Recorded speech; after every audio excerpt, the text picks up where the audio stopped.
MLC కవిత అక్రమ అరెస్టును MLA Madhavaram Krishnarao తీవ్రంగా ఖండించారు. రాజకీయ కక్షతో అరెస్ట్ చేయడం సరికాదన్నారు. సుప్రీంకోర్టులో కేసు ఉండగా అరెస్ట్ చేయడం అనేది న్యాయమైన చర్య కాదన్నారు. రాజకీయ కక్ష సాధింపు చర్యలతో దేశానికి చెడ్డ పేరు వస్తుందని మాధవరం చెప్పారు.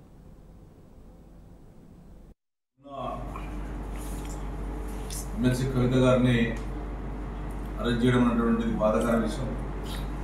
రాజకీయ కక్షలతో 2 ఏళ్ల నుంచి తెలంగాణ రాష్ట్రం మీద టీఆర్ఎస్ పార్టీ మీద అక్రమ కేసు పెట్టాలన్నటువంటి ఆలోచన కేంద్ర ప్రభుత్వం ముందుంది. ఇది మంచి పద్ధతి కాదు. ఇది ఇవాళ నోటిఫికేషన్ వస్తుందని తెలిసినప్పటికీ కూడా 1 డే బిఫోర్ బాగా మేఘాల మీద తీసుకొచ్చి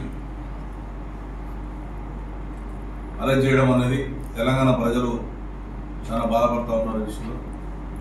ఎందుకంటే తెలంగాణ కొరకు ఉద్యమం చేసి తెలంగాణ రాష్ట్రం కొరకు ఎన్నో పోరాడి ఎన్నో రకాలుగా తెలంగాణను చైతన్యవంతం చేసిన కీలక పాత్ర వహించిన కవితను ఒక చిన్న కేసులో ఇలా దేశాన్ని వదిలి పారిపోయి 1000, 10,000, 20,000 కోట్ల రూపాయలు భారతదేశాన్ని నుంచి ఇతర దేశాలు బతుకున్న వాళ్ళని పట్టించుకోకుండా చిన్న చిన్న కేసులు పెట్టి రాజకీయ కక్షలు చేయించడం అనేది ఇది మంచి పద్ధతి కాదు. కాంగ్రెస్ పార్టీ కానీ బీజేపీ పార్టీ కానీ పూర్తిగా కుక్కట్పల్లి టీఆర్ఎస్ పార్టీ బీఆర్ఎస్ తరఫున ఒక శాసనసభ్యునిగా ఇది ఖండిస్తూ ఉన్నా.